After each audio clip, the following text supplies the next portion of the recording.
नमस्कार। Breaking news में बड़ी खबर आपको बता दें कि तेज प्रताप लगातार आरजेडी के लिए मुश्किलें खड़ी कर रहे हैं। एक बार फिर उन्होंने आरजेडी विधायक पर गंभीर आरोप लगाए हैं। तेज प्रताप ने कहा कि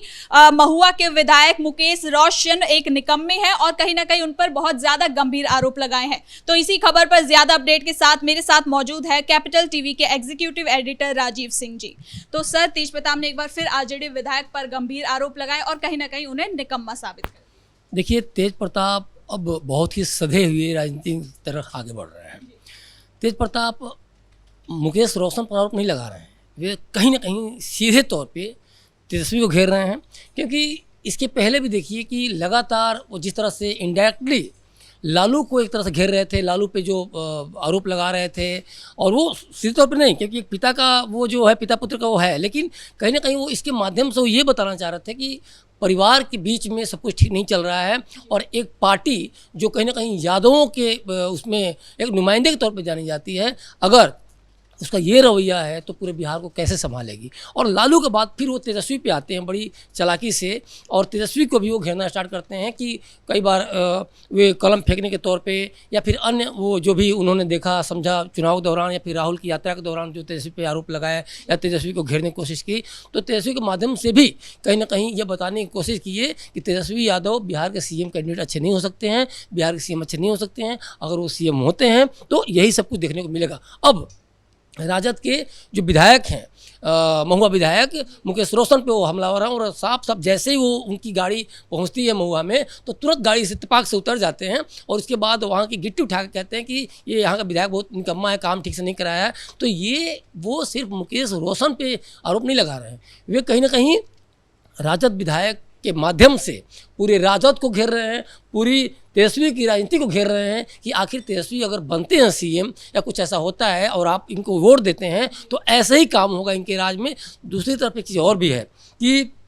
उनको ये पता है कि इस बार वो कहीं ना कहीं लालू विरोध पे, तेजस्वी के विरोध पे चुनाव लड़ने जा रहे हैं, और नई पार्टी उन्होंने जो बनाई है वो अपने आप में एक बहुत बड़ी चुनौती है। अगर कहीं से भी यादव वोटर इनको विरोध तौर पर ले लेते हैं लालू के कि हमारे जो पुरोधा हैं लालू यादव, उनका ये बेटा बागी हो गया है, विरोधी हो गया है और इसलिए चुनाव लड़ रहा है क्योंकि उसकी मंशा पूरी नहीं हुई, उनके ख्यालात जो थे वो पूरे नहीं हो पाए, तो ये कहीं ना कहीं तेज प्रताप की हार का बड़ा कारण भी बन सकता है। और ये कहीं ना कहीं तेज प्रताप को एहसास है, और इसीलिए वो चाहते हैं कि जो मध्य पूर्व बिहार है, मध्य बिहार है या फिर पूर्वी बिहार में है, इसमें जो एक तरह से जो यादव वोटर हैं, जैसे मान लीजिए कि पटना की बात करें, नालंदा की बात करें, या फिर इधर आप आ जाते हैं गया, जहानाबाद, अरवल, भभुआ, सासाराम वगैरह, तो सासाराम चलिए बहुत कम है, लेकिन बाकी इन जो मध्य और जो पूर्वी बिहार में, तो उसमें यादव वोटर को कहीं ना कहीं दूसरे तरीके से प्रभावित करके एक बड़ा नुकसान पहुँचाना चाहते हैं राजद को, तेजस्वी यादव को। और ये बहुत बड़ा एक सेटबैक भी होगा इसके लिए तेजस्वी के लिए, क्योंकि तेज प्रताप जिस तरह से शुरू से ही मतलब बागी तेवर अपनाए हुए हैं, और जिस तरह से वो रोहिणी आचार्य का जो बीच में मसला आया था वो लगातार सपोर्ट करते नजर आए, और इसके बाद पूरा का पूरा एक तरह से युवाओं के बीच में एक बड़ा एक अच्छा मैसेज भी दिया कि भाई परिवार में सही नहीं चल रहा है तो ये लोग बिहार कैसे संभालेंगे, तो कहीं ना कहीं आप हमें वोट दें। देखिए, एक चीज़ और भी है, बिहार में जितनी भी छोटी पार्टियां हैं एक बहुत ही निर्णायक भूमिका में हमेशा रही हैं। तो तेज प्रताप कहीं से भी 4 से 5% वोटों का भी अगर नुकसान पहुंचाते हैं तो ये बिहार की राजनीति के लिए, बिहार विधानसभा की राजनीति के लिए बहुत ही खतरनाक साबित होगी। क्योंकि देखिए, पिछली बार भी 2020 के चुनाव में अगर देखा जाए तो लगभग 11 सीट पे 1000 से कम जीत का अंतर था। उसके बाद हम लगभग देखते हैं 23 सीट पे 2000 का, वैसे ही फिर 35 सीट पे देखा 3000 का वोटों का अंतर था, उससे भी कम कहा जाए तो फिर 43 सीटों पे 4000 का, और फिर 53 सीटों पे लगभग 5000 का। तो ये जो बता रहा है आंकड़ा, तो ये साफ क्लियर कर रहा है कि तेज प्रताप जैसे लोग, एक छोटे से दल के लोग किसी भी रूप में, और खासतौर पर चूंकि कहीं ना कहीं अभी भी लालू के चेहरे हैं, ठीक है इस बार वो बहुत अच्छा प्रदर्शन नहीं कर पाते हैं, लेकिन आगे आने वाले समय में इनका अगर ये इस तरह से अगर ये अटैकिंग मोड में रहते हैं तो यादव वोटों को प्रभावित करेंगे। और ये भी तय मानिए कि जिस तरह से लालू परिवार में चल रहा है, भूचाल जो आया हुआ है, वो भले ही एक बार थोड़ा सा पीछे हो जा रही हैं रोहिणी आचार्य, लेकिन भूचाल है ये वहाँ की जनता भी समझ चुकी है, कार्यकर्ता भी समझ चुके हैं, और इसीलिए वे असमंजस की स्थिति में है कि आखिर अब क्या करें, दोनों बेटों में किसको वोट दें। तो अगर 2 से 6% भी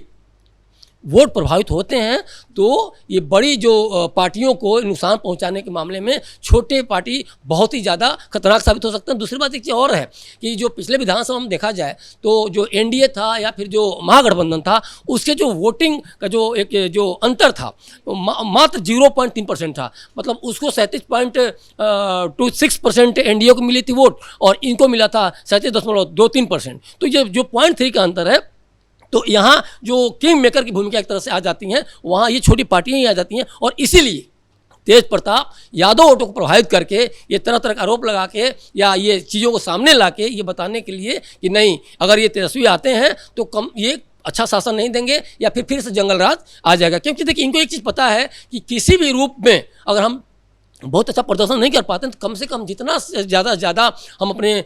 जो राजद है या जो अपने भाई को नुकसान पहुंचा सकते हैं पहुंचाएं। क्योंकि इनको एक बात का मलाल है अनुष्का शर्मा वाले मैटर को लेके, चाहे जिस तरह से परिवार से निकाला गया, जिस तरह से पार्टी से निकाला गया, तो ये कहीं ना कहीं दुखी हैं। और इसको लेके कहीं ना कहीं एक तरह से विद्रोह के तौर पे ये कहीं ना कहीं एक राजनीतिक जो मजा है उस चखाने के तौर पे वो विरोधी हो गए और बागी तौर अपना लिए हैं और ये चाहते हैं कि राजद का जितना खराब से खराब जितना क्षति हम कर सकें हम करेंगे। तेज प्रताप के आरोपों के अलावा अगर बात करें ओवैसी की तो ओवैसी भी लगातार तेजस्वी पे हमलावर है, आरजेडी पर हमलावर है। वो पूरे सीमांचल को कवर करते हुए चल रहे हैं। तो क्या लगता है वो कितने कैंडिडेट्स अपने उतारेंगे, क्योंकि अब वो पूरे बिहार पर कब्जा करने की कोशिश कर रहे हैं। देखिए एक चीज़ तो है कि तेजस्वी चारों तरफ से घिरते जा रहे हैं। महागठबंधन में जो कांग्रेस है वो उनसे पूछ भी नहीं रही है, वो पूछ भी नहीं रही है कि कहाँ उतारें नहीं उतारें। सीधे सीधे अभी कुछ देर पहले की वो है कि 40 सीटों पे महागठबंधन अपने उम्मीदवार एक तरह से अनाउंस कर ही चुकी है लगभग और उनसे पूछने की जरूरत भी नहीं समझी। फिर उसके बाद देखिए कई बार पावर पॉलिटिक्स वाला चला है गेम, क्योंकि जैसे वोटर अधिकार यात्रा राहुल ने निकाला, उसके बाद फिर बिहार अधिकार यात्रा तेजस्वी निकालते हैं, फिर इसके बाद जाके जो कांग्रेस कार्य समिति की 85 साल बाद जो बैठक हो रही है, ये सारा का सारा देखा जाए, फिर प्रियंका गांधी जाती हैं, तो ये सारा पावर पॉलिटिक्स का ही है, एक दूसरे को पावर ही दिखाने की कोशिश कर रहे हैं। लेकिन इस बीच वैसे सबसे बड़ा नुकसान पहुंचाने जा रहे हैं तेजस्वी को, क्योंकि अब सीमांचल जो 4 जिलों में खासतौर पर जो कटिहार की बात करें, अररिया की बात करें, पूर्णिया की बात करें और किशनगंज की बात करें, तो उन्होंने मुस्लिम वोटरों को साधा है। और उसके बाद अब इनको ये महसूस हो रहा है कि अगर लंबी राजनीति करनी है, दूर की राजनीति करनी है, तो सिर्फ एक क्षेत्र में टिक के बैठे रहना या चुनाव लड़ते रहना ये उनकी दूर की राजनीति के लिए अच्छा नहीं होगा। तो अब वो क्या प्लान कर रहे हैं, जो बिहार का जो अन्य हिस्सा है जो कि खास तौर पे जो मुस्लिम बहुल है या फिर वहाँ जहाँ पिछड़े हैं, दलित हैं, वहाँ वो फोकस कर रहे हैं। अब इसमें वो इनका सबसे ज़्यादा फोकस कहाँ है, सासाराम पे। सासाराम में लगभग 26% मुसलमान हैं। उसके अलावा आप भभुआ की बात कर लें, उसके अलावा आप शहरी इलाकों की बात करें, पटना की बात करें, नालंदा की बात करें, तो इन सभी इलाकों में भी ये यादव वोट चूँकि ठीक ठाक वहाँ हैं और जो मुस्लिम भी हैं, दलित भी हैं, तो इनको लेकर वो फोकस इसलिए कर रहे हैं कि यहाँ ठीक से डेवलपमेंट इस तरह से पार्टियों ने वो नहीं किया। जो राजद वगैरह जब सरकार रही तो इन्होंने ठीक से इन चीज़ों में इन लोगों का डेवलपमेंट नहीं किया, पिछड़ों को बहुत अच्छे अधिकार नहीं दिए या फिर उनको ज़मीन से बहुत ही ऊपर खड़े करने की कोशिश नहीं की, उनको अधिकार उनको वहाँ तक पहुँचाया नहीं, उनको डेवलपमेंट नहीं हुआ। दूसरी बात, मुस्लिमों को एक चीज़ अब लगने लगा है कि अब उनका नुमाइंदा, सच्चा नुमाइंदा आ गया है। क्योंकि देखिए मुस्लिमों को देखा जाए तो कोर वोटर के तौर पर कभी भी भाजपा का या फिर इंडिया कोर वोटर नहीं माना गया, इनको हमेशा माना गया महागठबंधन का और एमवाई समीकरण उन्हीं लोगों का है। तो ये वैसे कहीं ना कहीं अगर इन लोगों को खींचते हैं अपनी तरफ मुस्लिमों को, जो कि सीमांचल में जो 5 सीटें पिछली बार जीते थे, तो उसके बाद इन्होंने साबित भी कर दिया और इसीलिए इनका मनोबल बढ़ा भी है कि क्यों ना बिहार में हमको अपना विस्तार किया जाए। और इसीलिए ये सासाराम या फिर भभुआ या फिर पटना या फिर पूर्वी चंपारण, पश्चिमी चंपारण या इस तरह की जो नालंदा की जो सीटें हैं, ये जो सारे के सारे जो हम मुस्लिम वगैरह हैं वहाँ लगभग 25%, 19%, 18%, मतलब मोटा मोटी 20% के आसपास यहाँ हैं और ये विनिंग फैक्टर की भूमिका में है। तो ये पूरा का पूरा इसके माध्यम से इन सीटों पर चुनाव लड़ने का ये तैयारी कर रहे हैं और मान के चलिए कि इन सारी सीटों पर वे कहीं ना कहीं अपना कैंडिडेट उतारेंगे। और ये सबसे बड़ा अब क्या होगा, इसमें जो ट्रायंगल बनेगा, जो त्रिकोणीय जो एक टक्कर होगी, तो उसमें क्या है, एमजीपी है, महागठबंधन है, एनडीए है और तीसरा कौन है, ओवैसी है। अब इसमें मैंने पहले भी कहा कि ये सबसे बड़ा जो कोर वोटर जो है इनके, तो वो है महागठबंधन के, कांग्रेस के और तेजस्वी के। तो ये नुकसान इन्हीं को पहुंचाएंगे। वैसे भी बहुत ज़्यादा वोट इनको मिलना नहीं भाजपा को, मुस्लिमों का भाजपा को भी पता है और मुस्लिमों को भी जिस तरह इन लोगों ने हमेशा महागठबंधन के नेताओं ने या फिर पार्टियों ने डर दिखाया है कि बीजेपी अगर आती है सत्ता में या तो तुम्हारे साथ न्याय नहीं करेगी, गलत करेगी, जो भी है, तो ये ऑलरेडी अगर देखा जाए तो कोर वोटर ये महागठबंधन के ही हैं। तो ये पूरा का पूरा ओवैसी नुकसान इन क्षेत्रों में अगर कैंडिडेट खड़ा करते हैं तो इनको ही,